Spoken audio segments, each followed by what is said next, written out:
वासुदेवाय। ओम नमो भगवते वासुदेवाय। ओम नमो भगवते वासुदेवाय। जय श्री कृष्ण चैतन्य प्रभु नित्यानंद श्री अद्वैत गदाधर श्रीवासादि गौर भक्तवृंद। हरे कृष्णा कृष्ण कृष्ण हरे हरे, हरे राम राम राम हरे हरे। सभी भक्तों को हरे कृष्णा एवं दंडवत प्रणाम। आज मैं 29 मिनट्स ब्लिस की इस श्रृंखला में महाराज ययाति की कथा का वर्णन करने जा रही हूँ।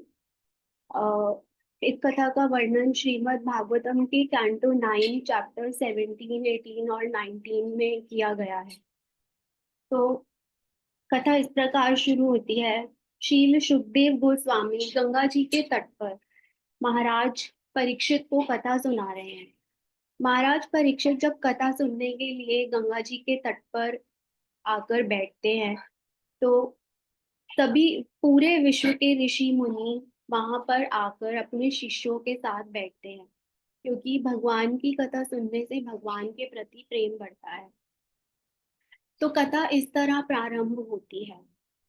पहले हम महाराज नहुष के बारे में थोड़ा सा जानेंगे, जो कि महाराज ययाति के पिता थे। तो महाराज नहुष के 6 पुत्र थे। यति, ययाति, संयाति, आयति, वियति और कृति। जैसे जीव आत्मा की 6 इंद्रियां होती हैं, उसी तरह ये 6 पुत्र महाराज नहुष के थे। महाराज नहुष के ये 6 पुत्र हुए। क्योंकि अधिकतर राज्य का अधिकारी बड़ा पुत्र, ज्येष्ठ पुत्र ही होता है, तो महाराज नहुष ने यति को राज्याधिकार देना चाहा। परंतु यति, जो कि जन्म से ही भगवान की भक्ति में निवृत्त थे, उन्होंने राज्य अधिकार स्वीकार करने से मना कर दिया। और तब महाराज नहुष ने अपने दूसरे पुत्र ययाति को राज्य अधिकार देने का निर्णय किया।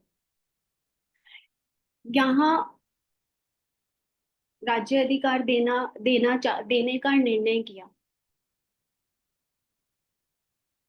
यहाँ प्रभुपाद हमें यह बताना चाह रहे हैं कि जिस प्रकार यति महाराज नहुष के बड़े पुत्र ने राज्याधिकार का पद लेने से मना किया, उससे हमें यह सीख मिलती है या हम यह समझ रहे हैं कि पद तथा धन मनुष्यों को भगवान की भक्ति से दूर करते हैं। उनका दूषित प्रभाव रहता है मनुष्यों पर। और यति महाराज ये पहले से ही समझते थे, इसीलिए उन्होंने ये पद लेने से मना कर दिया। ययाति महाराज ने ये पद स्वीकार किया। उन्होंने चारों दिशाओं में अपने 4 भाइयों को छोटे छोटे राज्य दिए और स्वयं उन्होंने सुखदेव महाराज जी की पुत्री देवयानी और विश्वपर्वा राजा, जो कि असुरों के राजा थे, विश्वपर्वा राजा की पुत्री सर सरमेष्ठा से विवाह किया।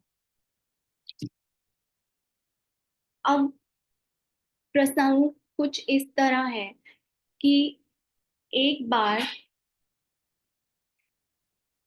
इंद्रदेव को अपना पद त्यागना पड़ा। स्वर्ग से उन्हें अपना पद त्याग कर 1000 वर्षों के लिए उन्होंने मानसरोवर पर निवास करा। इसका कारण यह था कि उन्होंने वृत्रासुर नामक असुर की हत्या कर दी थी, जो कि ब्राह्मण परिवार से था। और उन पर ब्राह्मण हत्या का आरोप लग गया था, जिस कारण उन्हें अपना पद त्यागना पड़ा। उस समय देवता गण महाराज नहुष के पास जाकर उनसे प्रार्थना करते हैं कि वह आकर देवराज इंद्र का पद संभाले जब तक कि देवराज इंद्र वहां नहीं है। तो इससे हमें यह भी पता चलता है कि महाराज नहुष एक बहुत ही महान राजा थे कि देवतागण तक आकर उनसे विनती कर कर उन्हें स्वर्ग के पद पर ले जाने के लिए आए। तो महाराज नहुष ने 1000 वर्षों तक उस अ, पद पर इंद्र के पद पर राज्य किया। कुछ वर्षों तक राज करने के बाद उन्हें यह लगने लगा कि क्योंकि मैं इंद्र के पद पर राजा हूँ, तो इंद्र को प्राप्त हर चीज, उनका चवर, उनका आसन, हर चीज मेरी है। तो उस तरह से उनकी पत्नी भी मेरी ही हुई। इंद्र की पत्नी के प्रति उनकी नजर दूषित हो गई थी। तो उन्होंने इंद्र की पत्नी से कहा कि क्योंकि अब इंद्र के पद पर मैं हूं, तो तुम मेरे भवन में भी आओ। इंद्र की पत्नी शची जी, जो कि बहुत ही पतिव्रता नारी थी, यह सुनकर बहुत ही दुखी हुई। और जिस तरह दुख में मनुष्य अपने गुरु की शरण में जाता है, वह स्वर्ग के गुरु बृहस्पति जी के पास गई और उन्होंने उनसे जाकर अपनी समस्या का हल मांगा। बृहस्पति जी के कहे अनुसार उन्होंने शची जी ने महाराज नहुष से कहा, महाराज, मैं आपका प्रस्ताव स्वीकार करती हूँ, परंतु मेरी एक इच्छा है। मैं यह चाहती हूँ कि मुझे ढुआने के लिए, जब आप मुझे लेने के लिए आए, तो पालकी ढुआने के लिए सप्त ऋषि, स्वर्ग के सप्त ऋषि जो है उस कार्य में लगाए जाए। और क्योंकि महाराज नहुष उस समय काम वासना में डूबे हुए थे, तो उन्होंने इस प्रस्ताव को स्वीकार किया और उन्होंने सप्तऋषियों को बुलाया और उनसे पालकी ढुआने का कार्य करवाया।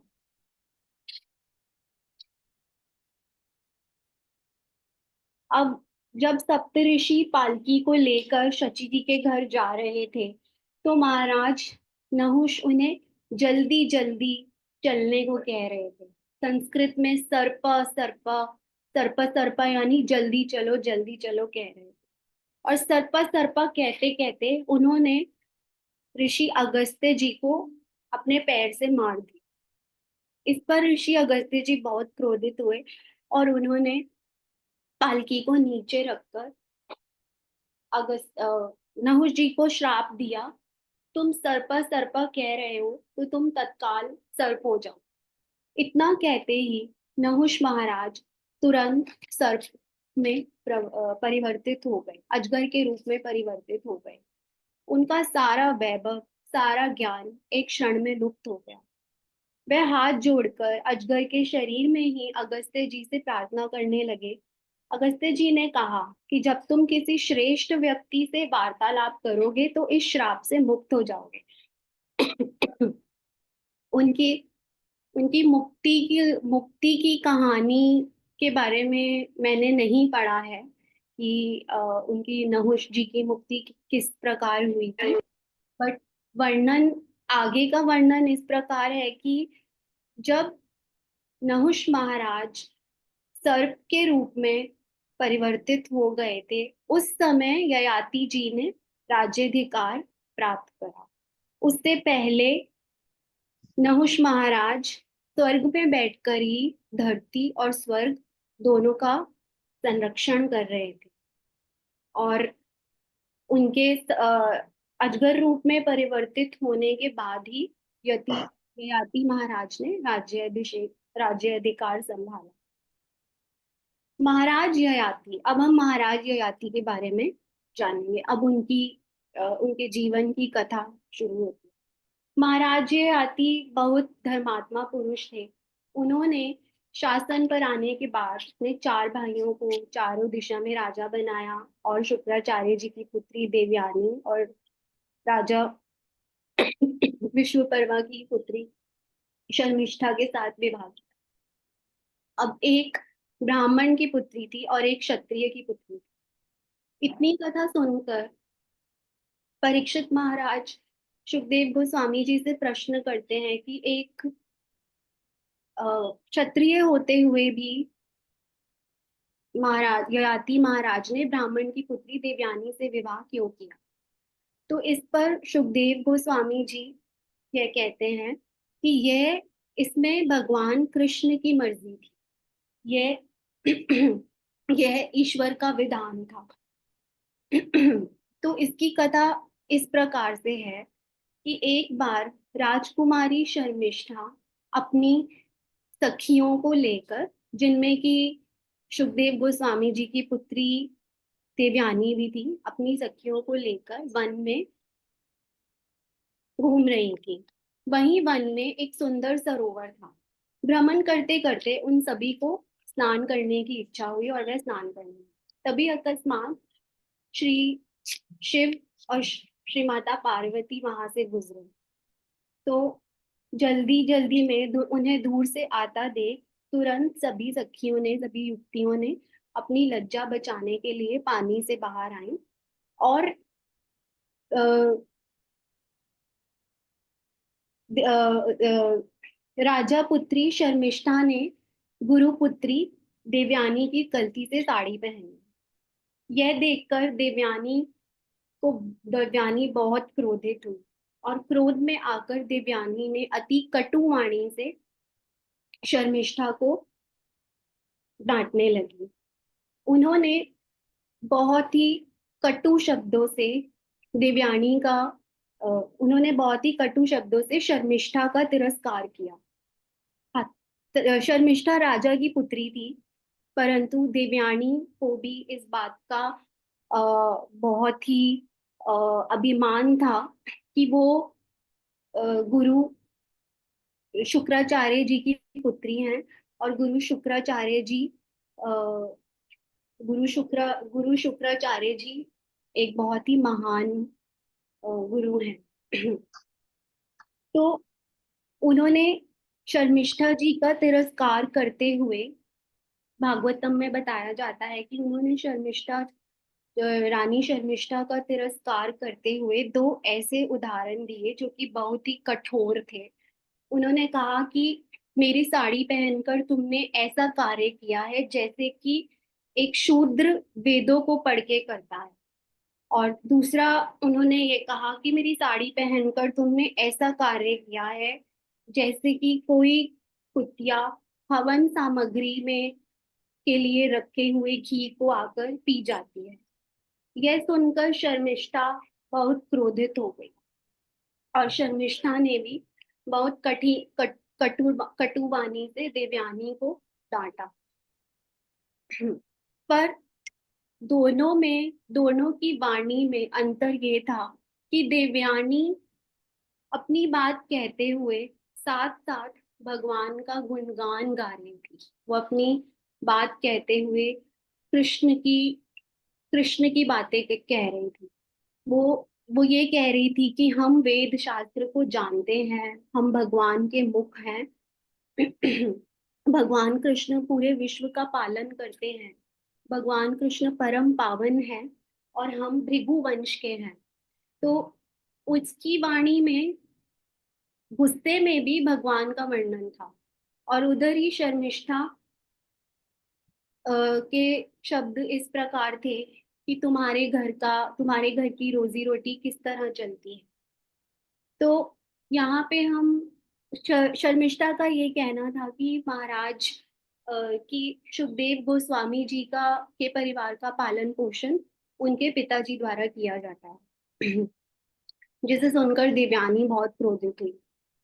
तो यहाँ पर हम ये देखते हैं कि जो सज्जन पुरुष होते हैं वो विपत्ति में भी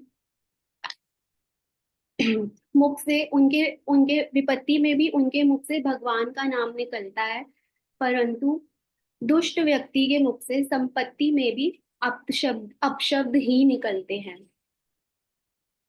इस प्रकार का अपमान सुनकर शर्मिष्ठा बहुत क्रोधित हुई और अति कठोर वचनों से उन्होंने देवयानी को डांटा और क्रोध में आकर उन्होंने अपनी सखियों से कहा चलो आओ और उसे कुएं में पटक दो।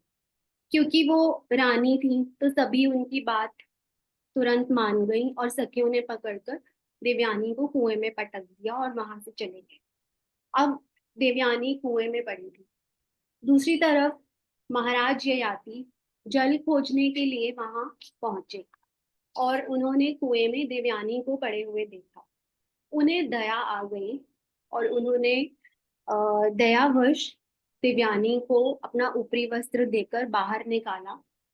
सुखदेव सुखदेव गोस्वामी जी यहाँ कहते हैं कि महाराज ययाति ने यहाँ पर काम वासना के वश में आकर नहीं बल्कि दया के कारण देवयानी को कुएं से बाहर निकाला था। अब देवयानी ने महाराज से बाहर आकर महाराज से कहा, महाराज आपके साथ मेरा पानी ग्रहण हो गया है, अर्थात आपके साथ मेरा विवाह हो गया है, आप मुझे स्वीकार कीजिए। तो जब महाराज को पता चला कि वो सुखदेव जी की पुत्री हैं, तो महाराज ने उन्हें कहा कि आप एक ब्राह्मणी हैं और मैं आपको स्वीकार नहीं कर सकता, आपका विवाह ब्राह्मण परिवार में ही होना चाहिए। तो उस वक्त देवयानी जी ने उन्हें बताया कि मेरा विवाह एक ब्राह्मण परिवार में नहीं हो सकता, क्योंकि मुझे बृहस्पति के पुत्र कच्छ से ये श्राप मिला है कि मेरा विवाह एक ब्राह्मण परिवार में नहीं हो सकता और मैं आपको अपना पति मान चुकी हूँ, अतः आप मुझे स्वीकार कीजिए। ययाति महाराज परम धार्मिक मनुष्य थे। वह उन्हें उन्हें भी अब देवयानी की बातें सुनकर ऐसा लगने लगा कि यह कृष्ण द्वारा रचा गया संयोग है और उनका मन भी देवयानी की ओर जा रहा था, इसलिए उन्होंने विवाह करना स्वीकार कर लिया। अब वो अब अब महाराज चले गए और देवयानी रोते रोते अपने पिता के घर गई और पिता के घर जाकर उन्होंने सारा वृतांत सुनाया कि किस तरह शर्मिष्ठा और बाकी की सखियों ने उन्हें कुएं में धकेला और उन्होंने ये शपथ ली कि अब वे इस राज्य में नहीं रहेंगी, वे राजा विश्वकर्मा के राज्य में नहीं रहेंगी। महाराज सुखदेव महाराज सुखदेव अ, बहुत ही ज्ञानी थे, परंतु पुत्री के वश में आकर उन्होंने ये बात स्वीकार कर ली और वह राज्य से निकलने को तैयार हो। ये बात सुनकर राजा विश्वकर्मा वहां आए और सुखदेव जी के चरणों में गिर गए और उनसे रुकने के लिए प्रार्थना करने लगे, उन्हें रोकने लगे। सुखदेव जी ने कहा कि जैसे ही माता जी, आई थिंक आप शुक्राचार्य मीन कर रहे हैं ना? हाँ जी। शुक्राचार्य जी मीन कर रहे हैं ना? की माता जी शुक्राचार्य, सॉरी। तो राजा विश्वकर्मा जी ने जैसे ही उनके चरणों में गिरे तो शुक्राचार्य जी का क्रोध शांत हो गया। यहाँ पर हम ये देखते हैं कि महान व्यक्ति का क्रोध प्रणाम पे ही अंत हो जाता है, यानी प्रणाम हुआ और क्रोध का अंत हो जाता है। लेकिन नीच व्यक्ति का क्रोध प्रणानांत यानी अंत तक रहता है। तो सुखदेव जी वहां पे रुक गए और उन्होंने ये कहा कि ठीक है, मैं यहाँ रुकूंगा, परंतु देवयानी की इच्छा पूरी की जाए। अब शर्मिष्ठा ने देखा कि परिवार पर संकट है, तो उन्होंने भी तुरंत ये स्वीकार कर लिया कि वो और उनकी सखियां जाकर अ, देवयानी की सेवा में रहेंगी, देवयानी की सेविका बनेंगी। अब जब देवयानी का राजा ययाति के साथ विवाह हुआ तो देवयानी और राजा ययाति राजमहल में रहने लगे और शर्मिष्ठा और उनकी देवियां वो सब मिलकर एक वन में रहने लगी। अशोक वन था उस वन का नाम। उस वन में राजा ने उनके लिए जगह बनवाई रहने की और वो वहां रहने लगे। तो एक दिन राजा ययाति वहां गए और उन्हें शर्मिष्ठा वहां मिली और शर्मिष्ठा ने कहा कि महाराज, जिस तरह आपके देवयानी से 2 पुत्र हुए हैं, मुझे भी आपसे पुत्र प्राप्ति की इच्छा है। मैं आपको मन ही मन अपना पति मान चुकी हूँ और इसलिए आप मुझे स्वीकार कीजिए। तो उस समय अ, यह प्रचलन था कि एक क्षत्रिय से अगर कोई स्त्री पुत्र की कामना करती थी तो क्षत्रिय उसे वो देते थे। ये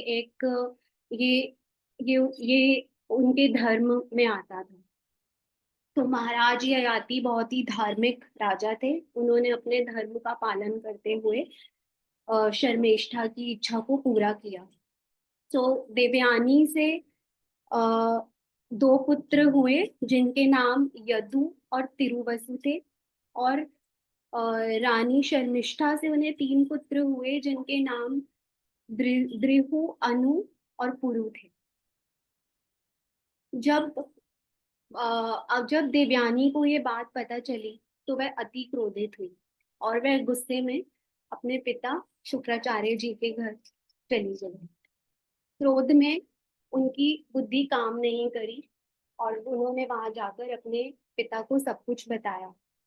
उनके पिता शुक्राचार्य जी भी इस बात को सुनकर अत्यंत क्रोधित हुए और उन्होंने महाराज ययाति से कहा कि जिस प्रकार बुढ़ापा एक मानव शरीर को शक्तिहीन और कुरूप बना देता है, उसी प्रकार का बुढ़ापा तुम्हें लगे। और उनका ऐसे बोलते ही महाराज ययाति बूढ़े हो गए। अब महाराज ययाति ने शुक्राचार्य जी से कहा कि आपने मुझे तो बूढ़ा कर दिया, परंतु आपकी पुत्री अभी भी जवान है और मेरी मेरी अभी तृप्ति नहीं हुई है। मैं अभी आपकी बेटी के साथ और रहना चाहती हूँ। यह सुनकर शुक्राचार्य जी को अपने किए पर पछतावा हुआ कि उन्होंने बिना अपनी अपनी बेटी का सोचे बिना इस तरह से जल गुस्से में निर्णय ले लिया। तो उन्होंने राजा ययाति से कहा कि अब तुम्हारे पास एक ही उपाय है कि तुम अपने बेटों में से अपने पुत्रों के पास जाओ और किसी से भी उनकी उसकी जवानी मांगो, परंतु तुम्हारा बुढ़ापा उन्हें लग जाएगा। अब महाराज ययाति अपनी अपने पुत्रों अपने पहले पुत्र के पास गए। सबसे बड़े पुत्र यदु महाराज के पास गए जो कि विष्णु के परम भक्त थे। उन्होंने सोचा कि मेरे पिताजी तो जवानी में केवल विषय भोग में ही समय व्यतीत करेंगे और मुझे अभी अपने शरीर में शक्ति चाहिए भगवान की सेवा करने के लिए, इसलिए उन्होंने मना कर दिया। वे अपने दूसरे पुत्र के पास गए और उन्होंने कहा कि बिना विषयों के वैराग्य नहीं है, तो मैं भी पहले विषय को भोगना चाहता हूँ, तभी वैराग्य लूंगा, मुझे अभी वैराग्य नहीं लेना। और उन्होंने भी मना कर दिया। फिर बाकी के पुत्रों ने भी मना कर दिया। अब वो अपने सबसे छोटे पुत्र पुरु के पास गए जो कि शर्मिष्ठा के पुत्र थे। शर्मिष्ठा के पुत्र ही उनके काम आए। वह उनके पास गए और उन्होंने जाकर बोला कि मुझे अपनी जवानी दे दो। और उन्होंने सुनते ही ये बात स्वीकार करी और उसी क्षण महाराज ययाति 16 वर्ष के युवक की तरह वापस से जवान हो। और उसके बाद उन्होंने 1000 वर्षों तक भोगों में विषय भोगों के साथ अपना जीवन व्यतीत किया। वे धार्मिक प्रवृत्ति के भी थे। वे साथ साथ भगवान कृष्ण की भक्ति आराधना भी करते थे हवन यज्ञों द्वारा। बट उनका भोग विषयों में बहुत ज्यादा समय व्यतीत होता था। शुक्राचार्य कहते हैं कि ययाति महाराज सप्तद्वीप वाली इस धरती के स्वामी थे। 5 प्रकार के भोग, शब्द, रूप, रस, गंध और स्पर्श, सभी भोगने में वह समर्थ थे, परंतु फिर भी उनकी तृप्ति नहीं हो रही थी। वह उनकी पत्नी देवयानी भी उनकी अच्छे से सेवा कर रही थी, उनकी हर इच्छा को पूरा कर रही थी, उन्हें हर प्रकार से प्रसन्न रख रही थी। लेकिन उसके बाद भी उनकी तृप्ति नहीं हुई। 1000 वर्षों तक वो विषय भोगों को भोगते रहे, परंतु उनकी तृप्ति नहीं हो रही थी। महाराज ययाति श्री कृष्ण के परम भक्त भी थे। वह उनका जो मन चाहता था वह कर रहे थे, लेकिन उनको उनको उनको तृप्ति नहीं मिल रही थी। भगवान के भक्त, अब सुखदेव जी कहते हैं कि एक दिन ययाति महाराज के पास नारायण जी आए और उन्होंने शुक्राचार्य जी कहते हैं कि एक दिन ययाति महाराज के पास नारायण जी आए और उन्होंने उन्हें महाराज अम्बरीश की कथा सुनी। महाराज अम्बरीश चक्रवर्ती सम्राट थे और उनके अधीन राजा ययाति भी थे। महाराज अम्बरीश सूर्य वंश से थे और महाराजा ययाति चंद्र वंश से थे। महाराज अम्बरीश भोगों में बिल्कुल भी नहीं थे, वे केवल भगवान की नवदा भक्ति में लगे रहते। ययाति महाराज को महाराज अम्बरीश की कथा सुनकर अत्यंत पश्चाताप हुआ। उन्हें लगा कि उन्होंने अपना सारा जीवन नष्ट कर दिया। उन्होंने सोचा कि मैं भगवान की भक्ति नहीं कर सका, यद्यपि वे यज्ञों द्वारा भगवान की भक्ति करते थे, पर वैसी भक्ति नहीं करते थे। 1000 वर्षों तक भी वह अपने आप को भोग विलासों में रहकर संतुष्ट नहीं कर पाए। अब उन्होंने यह निर्णय किया कि वह संसार से विरक्त होकर वन में रहेंगे और भगवान की भक्ति करेंगे। पर समस्या ये थी कि वह अपनी पत्नी देवयानी से ये बात कैसे कहें। वह क्योंकि देवयानी सब तरह से अपने पति को समर्पित थी। महाराज ययाति को यहाँ स्त्रैण यानी स्त्री का दास कहा गया, यानी वो वह पति जो स्त्री की, वह मनुष्य जिसके जीवन का लक्ष्य सिर्फ स्त्री की प्राप्ति हो। यहाँ महाराज ययाति को इस इस श्लोक में स्त्रैण कहकर बुलाया जा रहा है। अब वह महारानी देवयानी को अपनी बात समझाने के लिए एक कथा कहते हैं और उस कथा के अनुसार वह महाराज वह देवयानी से कहते हैं कि मैं तुम्हें एक कथा सुनाना चाहता हूँ। ये मेरे ही जैसे एक व्यक्ति की कथा है। और वह इस तरह से कथा प्रारंभ करते हैं कि एक बकरा था, एक बकरा और एक बकरी की कथा कहकर वो कथा सुनाना शुरू करते हैं। तो महाराज ययाति उन्हें बताते हैं कि एक बकरी थी, जो एक बकरा था जो पानी की तलाश में वन में घूम रहा था और तभी उसे वह कुएं के पास गया और उसे कुएं में एक बकरी गिरी हुई मिली और उन्होंने बकरी को बाहर निकाला और फिर उनका उस बकरी से विवाह हो गया। तो अब तक महारानी देवयानी ये समझ चुकी थी कि ये उनकी बात हो रही है, कि वह अपनी ही कथा सुना रही है, लेकिन उन्होंने पूरी कथा सुनी महाराज से। अब वो महाराज वो अपनी पत्नी को यहाँ पर भार्गवी कह रहे हैं, क्योंकि वह उन्हें भार्गवी इसलिए कह रहे हैं क्योंकि उन्होंने ऊंचे कुल में जन्म लिया था। उन्हें ये विश्वास है कि वह जो देवयानी को समझाना चाह रहे हैं देवयानी वो जरूर समझेगी। महाराज ययाति 1000 वर्षों तक भोग विलास करने के बाद अब अपनी पारिवारिक जीवन से ऊब चुके थे। अब उनका मन कृष्ण की भक्ति करने का था।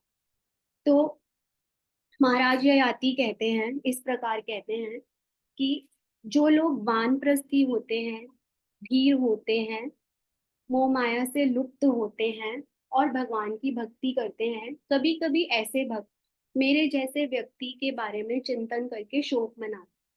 उन्हें ऐसे लगता है कि गृहस्थ जीवन कितना दुखदाई है। गृहस्थ जीवन कुएं में कुएं के अंधकार के समान है और कुएं के अंधकार के समान है। संसारी जीवन में हमें मनुष्यों को लगता है कि संसारी जीवन में सुख मिलेगा, परंतु संसारी जीवन में दुख ही दुख है। अब महारानी देवयानी जी समझ चुकी हैं कि महाराज अपने विषय में और उनके विषय में बात कर रहे हैं। अब वो देवयानी जी से कहते हैं कि मेरे दो ही बंधन हैं। मैं भगवान की भक्ति करना चाहता हूँ, मैं वन में जाकर रहना चाहता हूँ, पर मेरे दो ही बंधन हैं। मैं तुम्हारे प्रेम और तुम्हारी माया में, माया से बंधा हुआ हूँ। तो प्रेम यानी देवयानी जी की उनके प्रति सेवा, और माया यानी देवयानी जी का रूप। वो उन दो बंधनों में बंधे हुए थे और वो उनसे मुक्त होना चाहते थे। देवयानी जी इस बात को सुनकर बिल्कुल भी विचलित नहीं होती हैं, और वो प्रोत्साहित होती हैं और उनका पूरा साथ देती हैं इसमें। और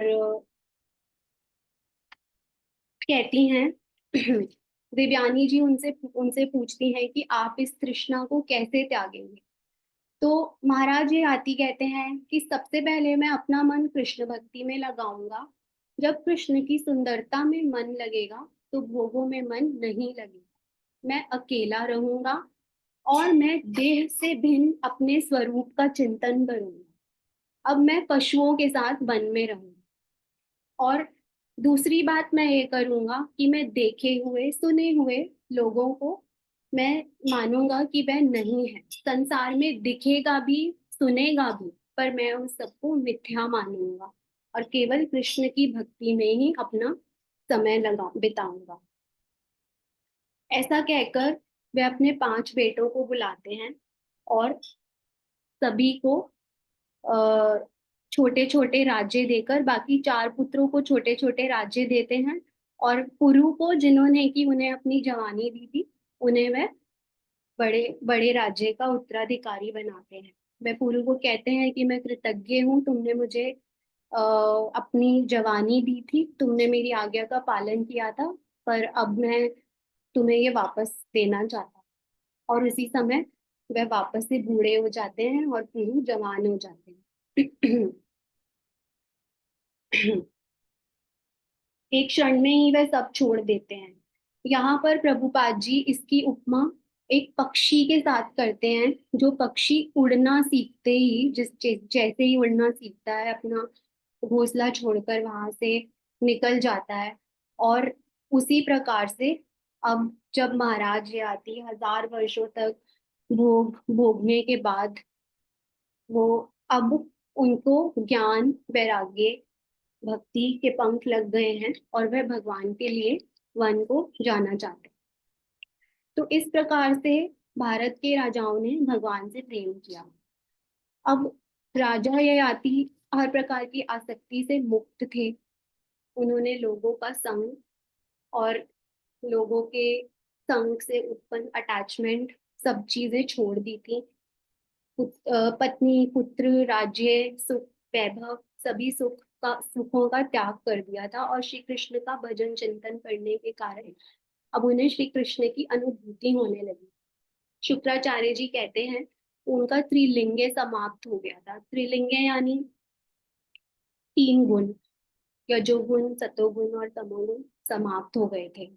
अब उनका पूरा कर्म बंधन समाप्त हो गया था, और वह जन्म मृत्यु, काम और लोभ ही जन्म मृत्यु के कारण है। अब वह जंगल में ऋषियों के साथ भजन करते थे और देवयानी घर में ही भगवान का भजन।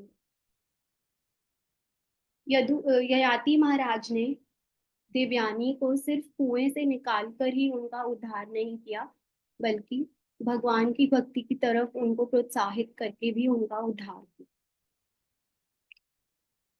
तो देवयानी जी घर में बैठकर ये चिंतन करती हैं कि संसार में परिवार के लोगों का मिलना उसी तरह है जिस प्रकार यात्रा में जाते हुए प्याऊ पर लोगों से मिलना होता है। वह क्षण भर के लिए ही हमें मिलते हैं और उसके बाद उनका हमारे जीवन में कोई कार्य नहीं होता। अब देवयानी जी भी अ, पूरे आनंद में थी। उनके मन में भी भगवान रम गए थे। वह भगवान को शांत कह रही हैं। वह भगवान से भगवान को धन्यवाद कहती हैं, भगवान को शांत कहती हैं। मैं ये कहती हैं कि 1000 वर्ष उन्होंने और उनके पति ने भोगों में बिताए, उसके बाद भी भगवान ने उन्हें स्वीकार किया, इसके लिए वो भगवान को शांत कहती हैं। और भगवान की कई प्रकार से पूजा और प्रार्थना करती हूँ। अब उन्हें ऐसे लगता है कि ययाति महाराज का उन्हें मिलना एक स्वप्न की तरह था, बस वो एक स्वप्न में आए और उनसे मिलकर चले गए। वह उन्होंने ययाति महाराज का स्मरण करना भी छोड़ दिया। वह कृष्ण भक्ति में इतनी लीन हो गई थी कि ययाति महाराज का स्मरण भी उन्हें नहीं आता।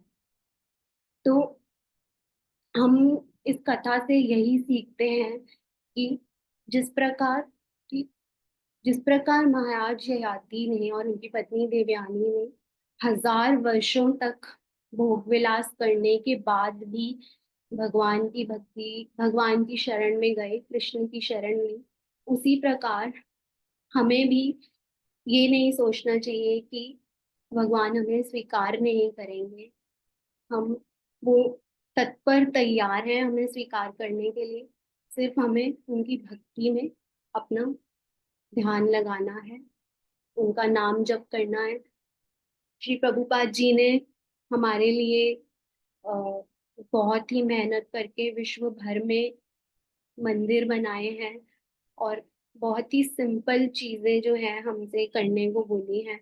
ज्यादा कुछ नहीं है, सिर्फ भगवान का जप करना है। हरे कृष्ण कृष्ण कृष्ण हरे हरे, हरे राम राम राम। अंत में मैं ये कहना चाहूंगी, जो देवयानी जी भगवान से एक प्रार्थना करती हैं, मैं उसी प्रार्थना के साथ कथा को विराम देना चाहूंगी। दिव्यानी जी कहती हैं, हे वासुदेव के पुत्र, आपको मैं प्रणाम करती हूँ। आप ही संसार को चला रहे हैं, हम आपकी सृष्टि में जीव हैं। ऐसे परम उपकारी कृष्ण को मैं प्रणाम करती हूँ। धन्यवाद।